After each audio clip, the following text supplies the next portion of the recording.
But first, it's often billed as a project that will transform Britain, but communities in South and West Yorkshire came together today to call for HS2 to be stopped in its tracks.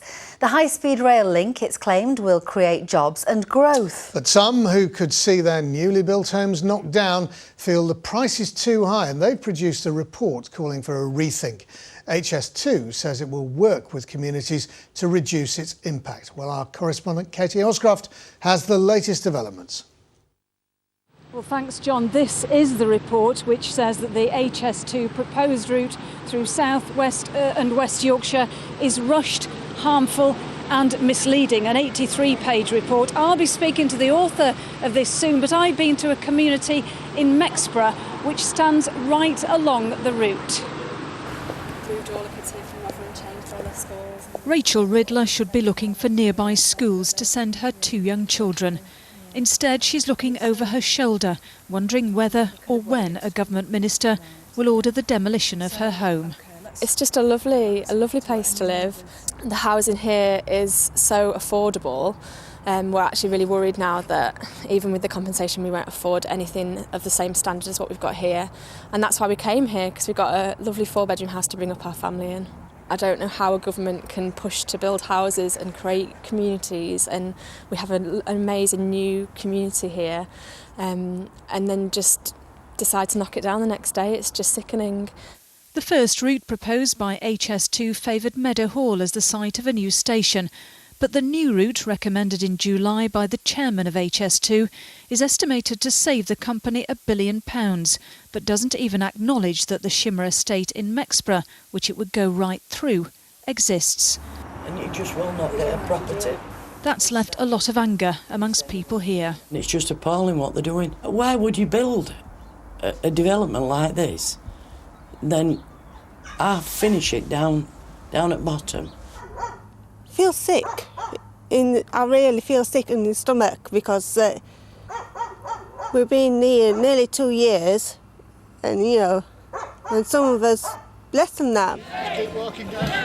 There have been protests along the route of the proposed high-speed rail connection aimed at drastically cutting journeys to London. But on the Shimmer estate today, building work has been left half-finished as people who live here can only hold their breath and wait to hear whether their homes, which were recently built, will soon be torn down.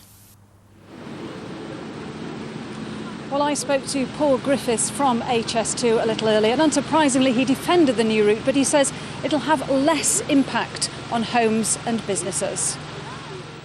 We look at minimising impacts, so if you compare one route against the other, for example, there are approximately 2/3 more people within 100 metres of the route on the Meadowhall route than there are on the M18 route. So there are lesser impacts. We fully understand that this does impact lives, as all major infrastructure projects do, and we are very keen to work with people as we get into the consultation after the Secretary of State's announcement. We will be wanting to work with the communities, share more information, get their views and try to optimise that route as much as possible. Well, someone who takes issue with that is Jonathan Powell, the author of that report I mentioned earlier.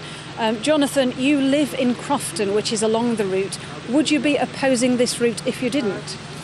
We would be opposing a route that harms a community. So we are opposing HS2 because of the cost, because of the connectivity that it doesn't offer for the whole of Yorkshire. It's not just about my community.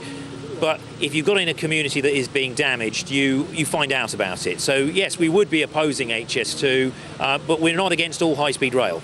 Sheffield Council have just said to us this is a better option. We must have better connectivity for the sake of this city with London. It's not a better option. We have the evidence, and this is from the communities on the ground. If the councillors and HS2 actually come and speak to ordinary people, they'll find that actually the solution is not the best solution. There will be more demolitions than the old route, which breaks HS2's own guidelines. There will be more noise, there will be more impacts, and ordinary people are going to suffer because of this route, and it doesn't offer Sheffield anything. It's not giving Sheffield what it wants. But if we are to have HS2, and you don't entirely not support that, is it a case of so long as it's not me? No, it's not a NIMBY. It's an easy accusation to make against people who are putting up technical arguments that you don't like.